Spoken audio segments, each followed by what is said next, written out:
तो सिंपली हम आ चुके हैं अपने कंप्यूटर की स्क्रीन पे।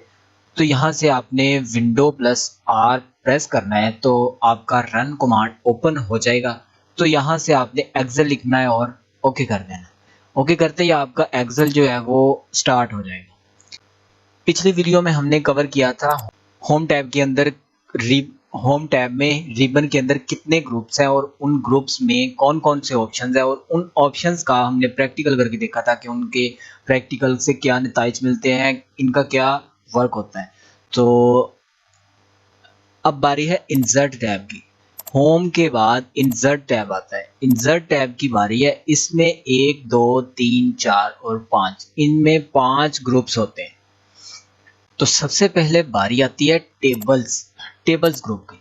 तो टेबल्स ग्रुप में है पाइवट टेबल और टेबल। इनको आज हम अच्छे तरीके से देखेंगे कि पाइवट टेबल होता क्या है, ये क्यों इस्तेमाल होता है, और ये मोस्ट इम्पोर्टेंट ऑप्शन है एक्सेल में। अगर आप डाटा एंट्री करते हैं, अगर किसी आप कंपनी में जॉब कर रहे हैं, तो आपके लिए ये बहुत ज़्यादा काम का होने वाला है, क्योंकि पाइवट टेबल आपका घंटों का काम जो है वो मिनटों में कर देता है।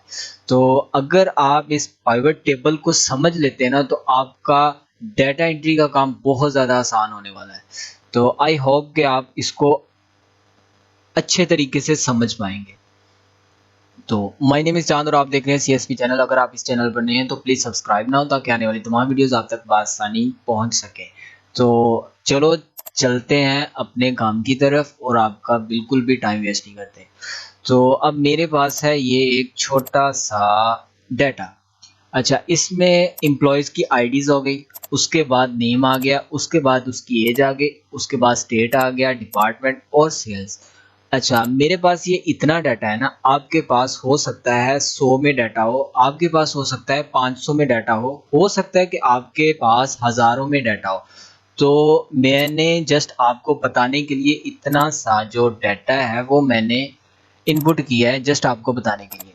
तो यहाँ पे डाटा को मैंने सेलेक्ट कर लिया है। उसके बाद हम समझेंगे कि पिवट टेबल होता क्या है। पिवट टेबल को क्लिक करेंगे तो ये हमें एक ऑप्शन शो करवा रहा है, जिस पे पूछ रहा है कि सबसे पहले आप अपनी रेंज सेट करें कि आपको किस डाटे पे पिवट टेबल जो है वो क्रिएट करना है। तो मैंने सिलेक्ट एरिया सेलेक्ट पहले ही कर लिया था। तो उसके बाद दूसरा ऑप्शन वो पूछ रहा है कि न्यू वर्कशीट या एग्जैक्टिव वर्कशीट। अगर तो आपने एग्जैक्टिव वर्कशीट पे करना है कि जिस पे आप पहले काम कर रहे हैं, ये जो अभी ओपन है शीट, अगर तो इसी पे इसका रिजल्ट चाहिए आपको, तो आप इस पे कर लें। अदरवाइज आप न्यू वर्कशीट, मैं तो रेकमेंड करूंगा कि आप न्यू वर्कशीट पे क्लिक करें और ओके कर दें। तो उसका रिजल्ट उधर अच्छे तरीके से आ जाएगा और आपको किसी किस्म की मुश्किल नहीं होगी। तो ओके करेंगे हम, तो आपके सामने ये एक और शीट सामने आ गई है। तो अब हम देखेंगे ये कैसे इस्तेमाल इसका किया जाता है। सबसे पहले देखें कि हमारे डाटे की जितनी भी हेडिंग्स थी ना, वो सारी यहाँ पे शो करवा रहा है। एम्प्लॉयज़ आईडी होगी, नेम, एज, स्टेट, डिपार्टमेंट और सेल। तो यहाँ पे मिसाल के तौर पर मेरे बॉस ने बोला है कि हमारे पास ये देखें मुख्तलिफ स्टेट के, मतलब लाहौर, साहिवाल, लाहौर, कराची, बहावलपुर, बहावलनगर। तो मतलब डिफरेंट सिटी से एम्प्लॉयज़ हैं, उन्होंने अलग अलग शोबों से सेल की हुई है। तो बॉस बोल रहे हैं कि जस्ट लाहौर वाले जो एम्प्लॉयज़ हैं उनकी मुझे सेल चेक करवाओ कि उनकी सेल कितनी हुई है। तो मैंने इधर आ जाना है अपने पाइवट टेबल पर, और सबसे पहले मुझे नेम चाहिए, तो मैंने नेम रो में ऐड कर लेने हैं।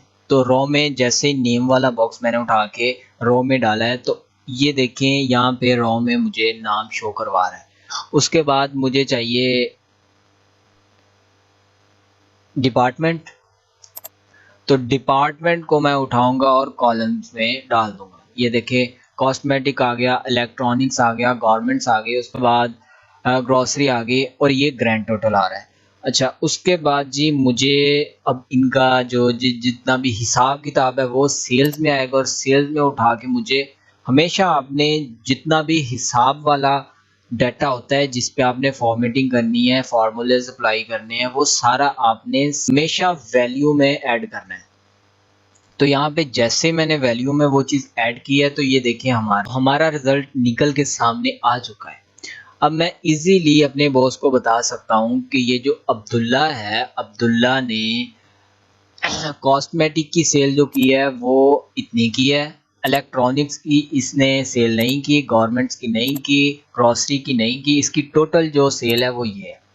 उसके बाद इब्रार ने कॉस्मेटिक की भी की है, इलेक्ट्रॉनिक्स की भी की है, अली ने सिर्फ कॉस्मेटिक की है, ग्रॉसरी की जो की है वो अलीशा ने की है। तो इस तरह आप इजीली बता सकते हैं। अच्छा, मिसाल के तौर पर आप कह रहे हैं कि मुझे बंदों को और शॉर्टलिस्ट करना है, तो मैंने क्या करना है कि ये डिपार्टमेंट से इसको उठा के यहाँ रिपोर्ट फिल्टर पे कर देना है। रिपोर्ट फिल्टर पे किए जैसे तो वैसे मैंने यहाँ पे ऑप्शन आ गया जैसे फिल्टर का आता होता है, तो यहाँ पे आ गई कॉस्मेटिक, इलेक्ट्रॉनिक्स, गारमेंट और ग्रॉसरी। अच्छा, तो अब आपने क्या करना है कि मुझे चाहिए कॉस्मेटिक, कॉस्मेटिक क्लिक किया, ओके करेंगे तो जितने बंदों ने भी, जितने एम्प्लॉयज़ ने भी कॉस्मेटिक की सेल की हुई है वो हमारे पास सामने आ गए और उनकी जो सेल है वो उनके सामने नाम की आ रही है। इनकी अगर ग्रैंड ग्रैंड सेल टोटल की बात की जाए, वो सारी इनकी ग्रैंड टोटल वो इतनी बढ़ रही है। अब मैं चाह रहा हूँ कि मैंने सिर्फ हमज़ा की ही रिपोर्ट बनानी है, तो यहाँ पे आपने सबसे पहले इन चेक को सबको अनचेक करना है, उसके बाद हमज़ा को आपने ओके करना है और ये सिर्फ हमज़ा की रिपोर्ट बन के सामने आ रही है। ठीक है, पाइवट टेबल इतना मुश्किल नहीं है, लेकिन हर स्टूडेंट को मैंने इस पाइवट टेबल में फंसा हुआ देखा है कि वो देखिए इन ऑप्शन पे नहीं जाना आपने। देखिए मैं बताता हूँ आपको, अगर तो आप इधर आ गए ना कि पाइवट टेबल में इतने ऑप्शंस हैं, इतने ऑप्शंस हैं, ये इनका पता नहीं क्या इस्तेमाल है, क्या इस्तेमाल है, तो ये आपके लिए बहुत बड़ा ना अलजबरा बन जाएगा। तो अगर आप इसको मैनेज करके, ये देखें इस पे ना 4 पॉइंट्स हैं, 4 फिल्टर हैं। एक रिपोर्ट फिल्टर, कॉलम, रॉ और वैल्यू। अगर आप डेटे को उठा के जस्ट इधर इनपुट करना सीख गए ना तो आपके लिए पाइवट टेबल बहुत ही ज़्यादा इजी हो जाएगा। तो बाकी अगर मैं मिसाल के तौर पर मेरे पास जो डाटा पड़ा है ये हज़ारों में हो, इधर हज़ारों में हो और मुझे इस तरह इसको शॉर्टलिस्ट करनी हो तो मेरे लिए ये 5 घंटों से भी ज़्यादा का टाइम दरकार होगा। तो लेकिन ये पाइवट टेबल में जैसे मैंने तकरीबन 1 मिनट भी नहीं लगा तो मैंने ये जो डाटा है वो कन्वर्ट करके रिपोर्ट बना के प्रिंट करके अपने बॉस के ऑफिस में पहुंचा भी दी। क्या, सिर्फ 5 मिनट में। तो पाइवट टेबल को आपको समझना पड़ेगा, पाइवट टेबल की आपको रेगुलर प्रैक्टिस करनी पड़ेगी, फिर ही आप पाइवट टेबल को आसानी से समझ पाएंगे। तो ये तो हो गया पाइवट टेबल। अच्छा, पाइवट टेबल के बाद ऑप्शन है टेबल का। अच्छा, टेबल क्या है, टेबल का ऑप्शन क्या है वो भी हम प्रैक्टिकल करके देख लेते हैं। अच्छा, डाटा है मेरे पास बिल्कुल सिंपल वे में पड़ा है, अब मैंने इसे टेबल में कन्वर्ट करना है तो मैं यहाँ पे सिंपल टेबल में जाऊँगा। तो टेबल में आने के बाद ये मुझे ऑप्शन मांग रहा है कि एरिया सेलेक्ट करें, मैंने पहले ही एरिया सेलेक्ट कर लिया था। तो ओके करेंगे तो ये देखें हमारे पास टेबल रेडीमेड टेबल बन के तैयार होके अप्लाई हो गया है।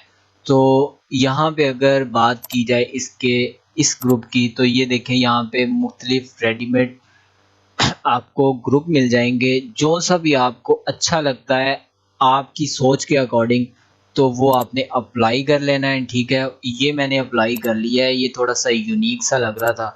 तो उसके बाद जी अब ये टेबल मैंने कन्वर्ट कर लिया है। टेबल का फ़ायदा क्या होता है, तो जी टेबल का फ़ायदा ये होता है कि मिसाल के तौर पर मेरे बॉस ने बोला है कि मुझे साहिवाल का डाटा निकाल के दो, साहिवाल में कौन कौन से बंदे हैं, क्या उनकी सेल हुई, मुझे रिपोर्ट बना के दो।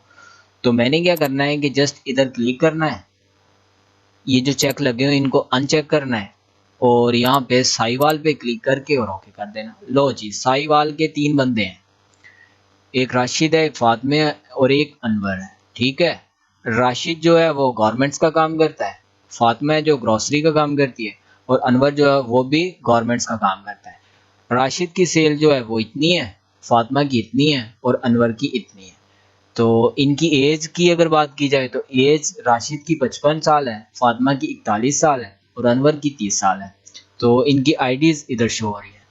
सारा काम जो आप ढूंढ के करना है आपने वो चुटकी में हो जाता है। तो ये टेबल का ये फ़ायदा होता है। अब इसे आपने अनचेक करना है, ऑल पे करके ओके करेंगे तो सारा डाटा दोबारा आ गया। अब आपने ये टेबल तो तैयार कर लिया, बट अभी आपको ये नहीं पता कि ये टेबल रिमूव कैसे होगा।